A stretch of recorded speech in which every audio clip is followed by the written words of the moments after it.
version complète de cette vidéo est disponible exclusivement sur Patreon pour les validés qui soutiennent la chaîne. Patreon.com/Ovela.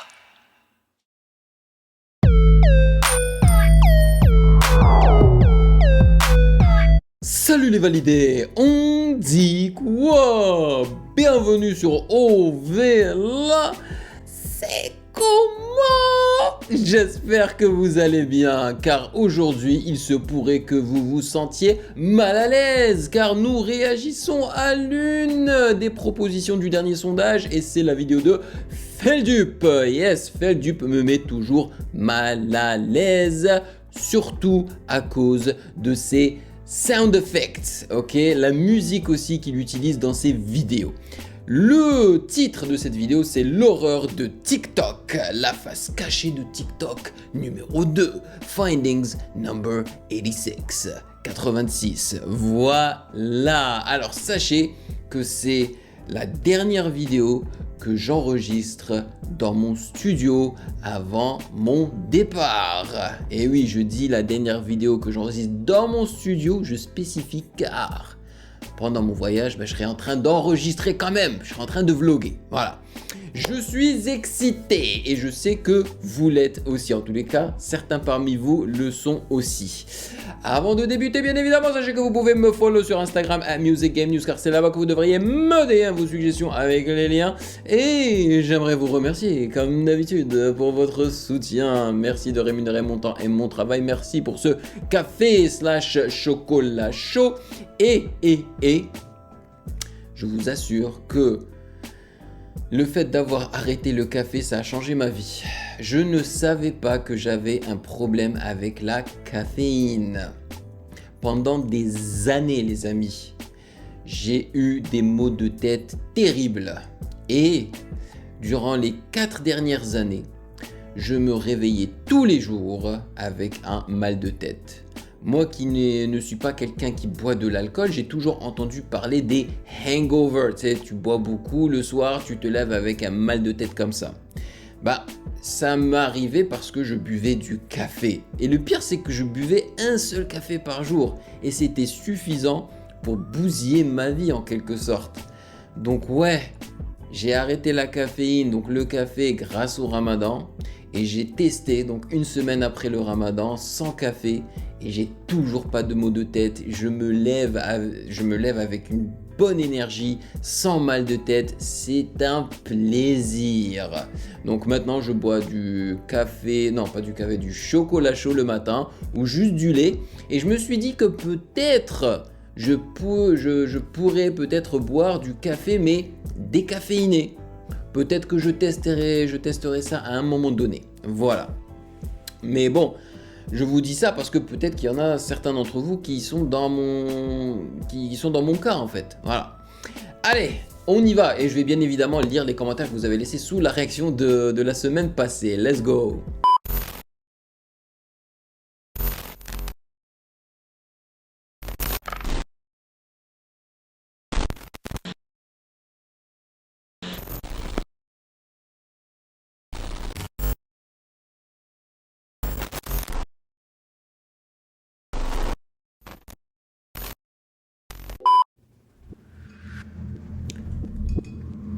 Ah, TikTok. Mon Dieu, que cette application est addictive. Et mon Dieu, que j'aime bien en fait cette application. Très sincèrement, j'ai beaucoup de sympathie pour cette plateforme. Non. Je sais que c'est pas le cas pour tout le monde, Ouais. bien que depuis un moment, les gens sont de plus en plus sympas envers cette plateforme. Très sincèrement, j'aime plutôt bien l'utiliser. Il y a beaucoup de problèmes quand même qui persistent avec TikTok, mais en tant qu'utilisateur qui veut juste du divertissement simple pour perdre du temps, ben c'est agréable. Pas forcément le truc le mieux, mais agréable. Et franchement, je suis pas le seul, hein. C'est l'application la plus utilisée par les jeunes, et je crois aussi l'application la plus utilisée du monde tout court en fait. TikTok, ça renverse. Moi, ce que je ne comprends pas, c'est que TikTok, c'est pas quelque chose de neuf. Ça a existé sous la forme de l'application Vine. Et je sais pas pourquoi est-ce que Vine n'a pas pété comme TikTok. Pourquoi est-ce qu'elle n'a pas explosé, pourquoi est-ce qu'elle a dû fermer à un moment donné alors que c'était pareil. C'était des shorts quoi, des vidéos courtes en fait de gens qui, voilà, qui font ce qu'ils veulent, qui te montrent ce qu'ils veulent, tu vois. En fait, je pense sincèrement que c'est grâce à la pandémie que ça a fonctionné. Voilà. Les gens, ils n'avaient rien à foutre chez eux et bam, ça a explosé. C'est l'univers des réseaux sociaux, qu'on soit clair, on avait déjà parlé dans la face cachée de TikTok numéro 1. Et si la face cachée de TikTok numéro 2 a mis autant de temps à venir, c'est parce que, étonnamment, c'était difficile pour moi de trouver de l'horreur sans avoir un compte entier dédié à ça. Or, j'aime bien garder ma tête pas tout le temps plongée dans des trucs d'horreur, glauques, etc. J'aime bien avoir du temps pour moi, que je ne passe pas à regarder des trucs sur des tueurs en série ou des ARG bizarres que je peux trouver sur internet, et c'est bien normal. Mais je me suis posé une question. Si là, actuellement, plus je deviens vieux, moins je suis dans la démographie cible de TikTok, je me demande qu'est-ce qu'ils font des utilisateurs qui veulent voir de l'horreur. Mais il est que dans l'horreur, lui, hein. Est-ce qu'il y a de l'horreur dans TikTok? Je suppose que oui, hein, il doit y avoir à de une tout. personne allant du collège jusqu'aux études supérieures, qu'est-ce qu'il va voir s'il crée un compte TikTok entièrement destiné à voir du contenu d'horreur? Je me suis posé cette question il y a 3 mois et c'est il y a exactement 1 mois et demi que j'ai commencé à agir en créant mon propre compte privé avec lequel j'ai créé un petit hub de trouvailles d'horreur sur TikTok. Et les trouvailles sont très intéressantes. Alors où est-ce que TikTok emmène les gens qui sont fans d'horreur? Est-ce qu'il y a des problèmes avec l'endroit où l'algorithme va amener les gens? On va essayer d'y répondre aujourd'hui. Bienvenue dans la face cachée de TikTok numéro 2. Vous l'attendiez, elle est là.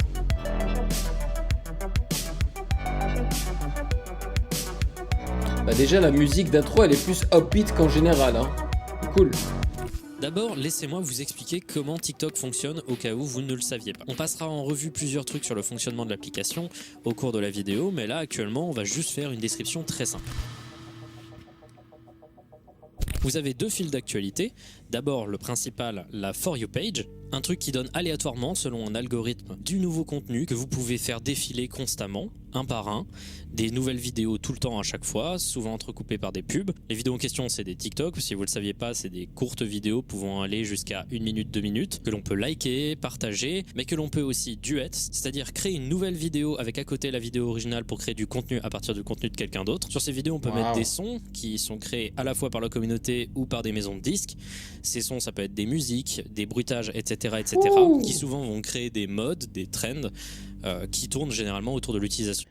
Je suis content qu'il m'explique comment TikTok fonctionne aujourd'hui parce que moi, lorsque je l'ai utilisé, c'était à ses tout débuts. J'avais un compte, oui, j'avais un compte.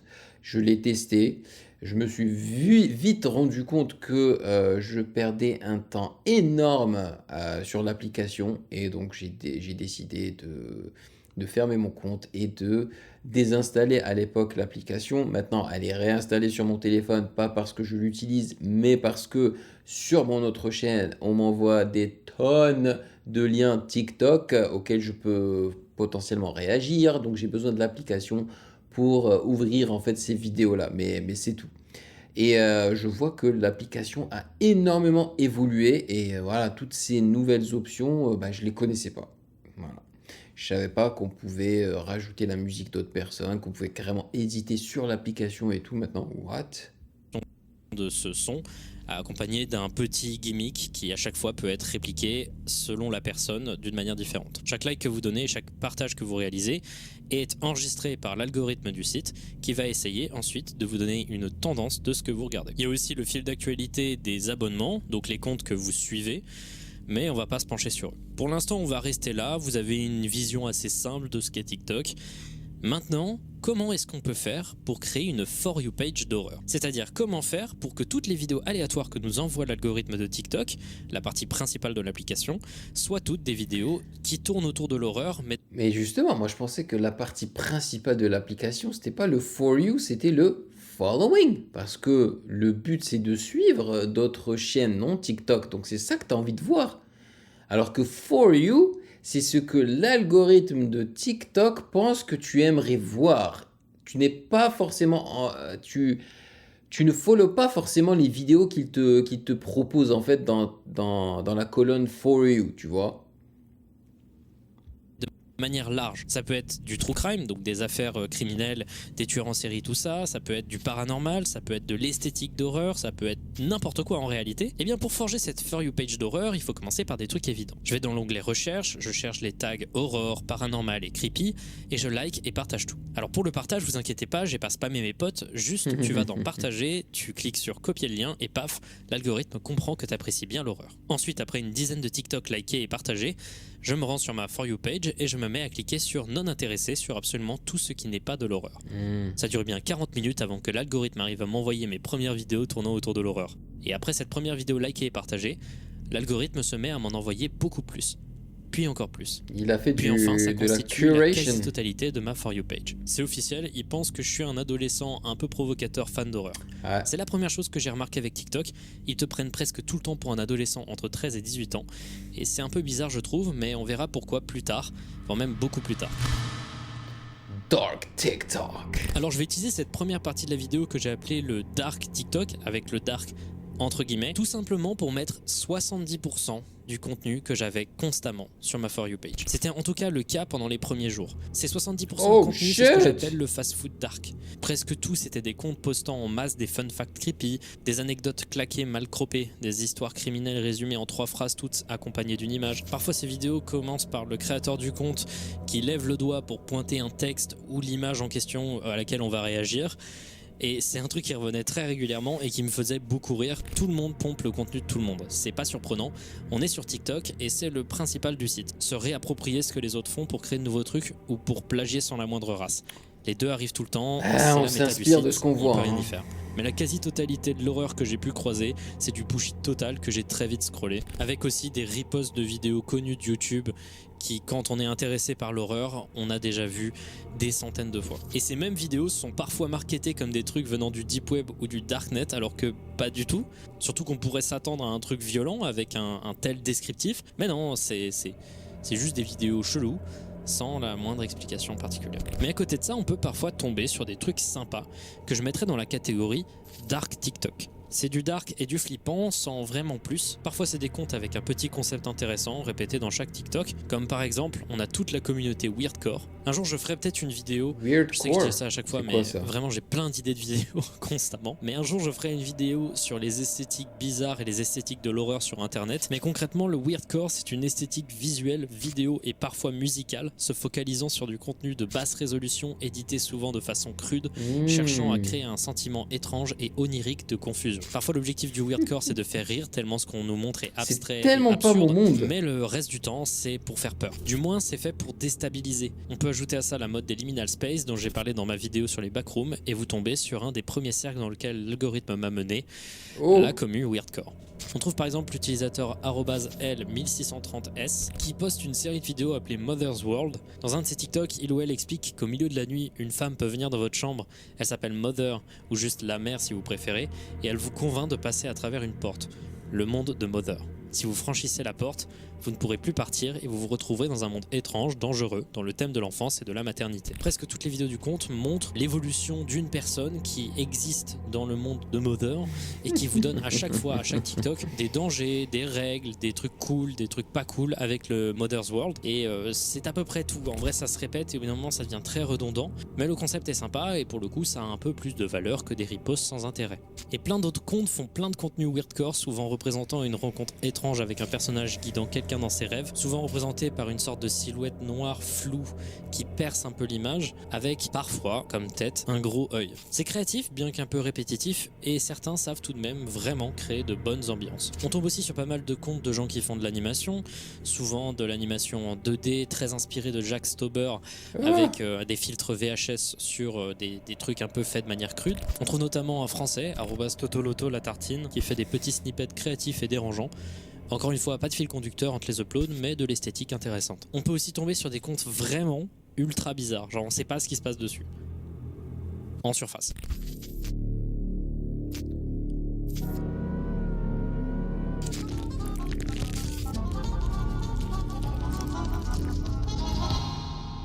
Je tombais très vite sur un compte qui a été actif en 2021, nommé @ungabekis, Il y a des gens, qui consiste en mais une série de vidéos ressemblant à ça.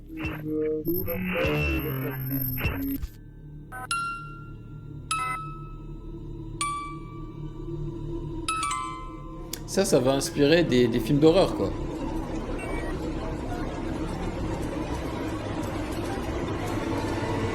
C'est esthétiquement stylé, l'ambiance est souvent bien faite, mais il n'y a rien d'autre. C'est fait pour le fun, comme c'est écrit dans les tags, pas vraiment plus. C'est pas fun, je suis Il y a aussi désolé. des concepts qui utilisent le choc du dégueulasse, des trucs vraiment immondes, mais pas des choses gore, juste des trucs dégueux. Je tombais assez vite sur des gens qui parlent du compte @DGJIQMEQNEST, qui est un utilisateur probablement russe qui se spécialise dans la réalisation de vidéos de cuisine affreuses. Il réalise ses vidéos dans un endroit immonde et désaffecté qui a été théorisé comme étant Tchernobyl.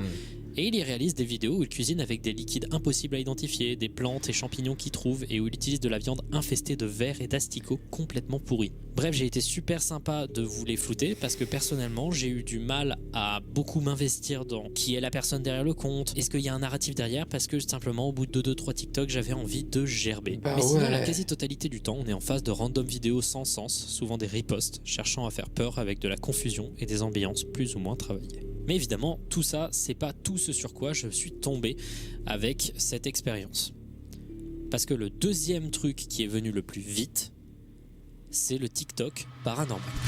Ah ah, ça c'est plus intéressant. C'est un truc qui n'a C'est ça jamais qui me fait vraiment le plus arrêté de flipper. venir sur ma For You page dès lors qu'ils avaient réalisé que j'étais quelqu'un qui aimait l'horreur. Le contenu paranormal, on en bouffe des caisses. On trouve d'ailleurs la plupart du temps 3 types de contenu paranormal. D'abord des ripostes de YouTube, souvent des trucs ultra connus comme la chaîne Jeans, qui d'ailleurs fake leurs vidéos si vous le saviez pas. En deuxième, on a les gens qui présentent des vidéos étranges qu'ils ont pris demandant aux gens d'expliquer. C'est souvent mise en scène ou alors des phénomènes Oh, naturels les yeux, très regarde. explicables. Il y avait notamment une mode où des gens filmaient leur armoire et disaient voir des fantômes shit. dedans, alors que c'était souvent de la pareidolie liée aux vêtements à l'intérieur de l'armoire en question qui ressemblent à des gens. Et enfin, il y a les comptes entiers destinés au paranormal. Eux, je trouve qu'ils sont quand même sacrément plus intéressants que les précédents. @DinoNugget741 est le premier sur lequel je suis tombé. Il commence son compte le 26 janvier 2021 et poste une vidéo qu'il tourne après avoir entendu de nombreux bruits étranges où la porte de sa cave s'ouvre toute seule. Oh my god, oh my god. No fucking way, no way, oh my god, oh my god. Il n'a pas l'air d'avoir peur, il est excité. See, bro, there's nothing on this fucking door. Hello? Il reposte quelques jours plus tard une autre vidéo, cette fois-ci dans sa douche, où encore plus de choses étranges se passent. Oh shit. Non, non, non, non, non, non, non. Oh merde, ça me Il filmera donne au cours froid des au semaines dos. suivantes encore plus d'activités étranges, entre des bruits inexpliqués de quelqu'un marchant, encore plus de mouvements incompréhensibles. Oh shit. Oh punaise.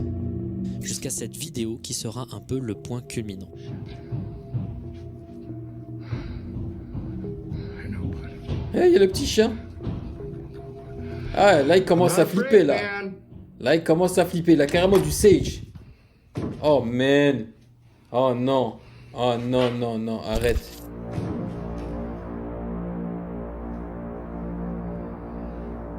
Non, tu déconnes. Come on out. La version complète de cette vidéo est disponible exclusivement sur Patreon pour les validés qui soutiennent la chaîne.